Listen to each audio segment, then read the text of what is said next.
I'm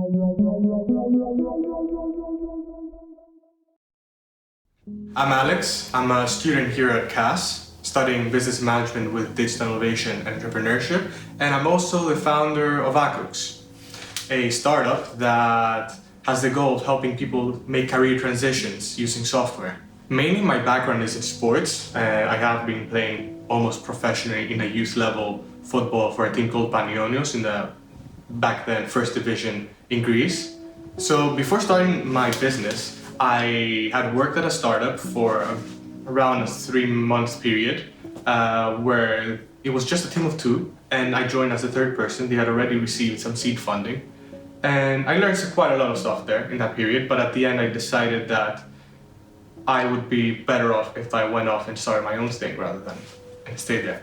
When I was young, I was really interested in business and I was seeing my dad do business with his agency. And I always tried to help. I was always coming up with new things that maybe you should try this, you should try that. But I never thought about entrepreneurship as a kid that much. But then as I started to get a bit older, I was trying to make small businesses. And then one small business then grew my interest. I was even more curious about it. So then I wanted to create something of even bigger scale and then even bigger scale. So by time I would be starting something really small and then end up with an idea that is in scale much more significant than the original one was. My father was a professional football player and had been for Olympiacos for 13 years and he was the captain there. And he's been recognized as probably one of the best foreign players to play in Greece, having a Serbian upbringing. Both my parents, though, came from extremely poor backgrounds. They were both from villages, my mom in the Peloponnese and my dad in the mainland Serbia. But they found a way, and through all the difficulties that they went through, they came out on top. I could not be any happier to have them as my parents because one thing that they gave me was to always explore my interests. They always gave me the freedom. They never restricted me and told me you need to do that, you need to do that.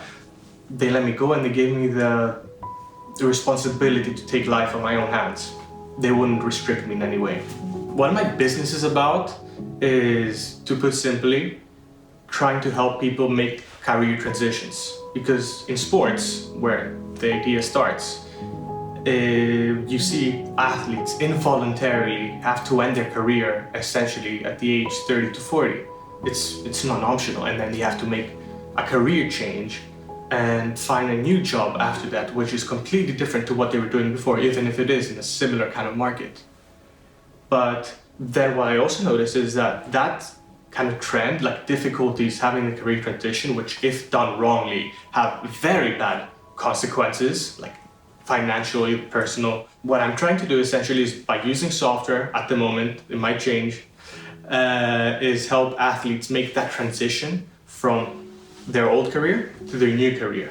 I wouldn't say there are many big breakthroughs, but there are many small breakthroughs that accumulate over time. But I can tell you about the moment that my business was not really working that well. And I was reading a book which was about Google at the point.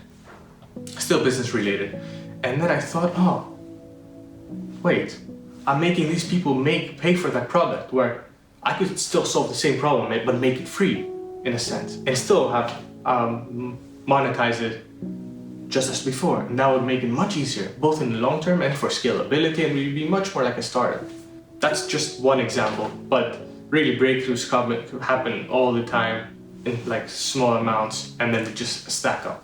I saw that there's a big problem at career transitions. Athletes, when they end their career, 80% of them face financial problems. 50% of them have their marriage, they basically divorce in the first year of stopping football. Most of them actually face depression. The statistics show that the depression levels for athletes who finish their careers triple that of the average person.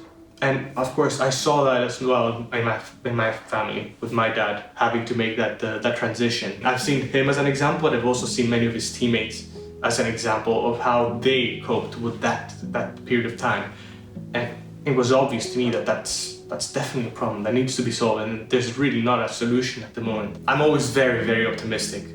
Even if I might have failed so many times consecutively, I will always think that at the end of the day, what hasn't happened, if it hasn't worked in the past, it's just so because there's something even better hiding behind that door. This kind of startup and this idea that I have and the problem that I'm trying to solve has the potential to become a unicorn eventually. But of course, that's very optimistic. And for me to get there, I need to go through many, many hurdles. I've experienced failure so many times. I mean, even with the business I'm trying to build now, the amount of times I've changed the whole business model, been going back to the drawing board because I found out that one theory or one concept I had that would work and in theory did work, wouldn't in reality would not work because the people might not exactly want that, or because there's so many other barriers that in the beginning you don't even see. Success depends on what goals you set on yourself rather than what society thinks. So if, for example, somebody has a goal of being a billionaire then, and he becomes a multimillionaire, then success may be not reached for them. But for me personally, what I find success is really making an impact, really helping a really large amount of people and making my existence here in this planet for the short amount of time that we're here known and impactful and helpful to some people, and even in sports, because as I said, I used to play at youth level football, and in that case, people will always try to compare me with my father, and it would be very, very difficult because I would have to experience failure every day, trying to keep up the standards of somebody else, even unintentionally, right? Because people subconsciously might even try to compare you just because of the name. The advice I would give is to really trust your curiosity. At the same time, know that even if you struggle and even if you find difficulties, at the end of the day, it might just help you understand the problem even better. So I would say just be disciplined and even stick to the market. I mean, be flexible to change your idea. Don't be fixated at the idea you have. Also be open to constructive criticism and being open to adjust your business, and not just based on what your original idea was, but what kind of product the market attracts.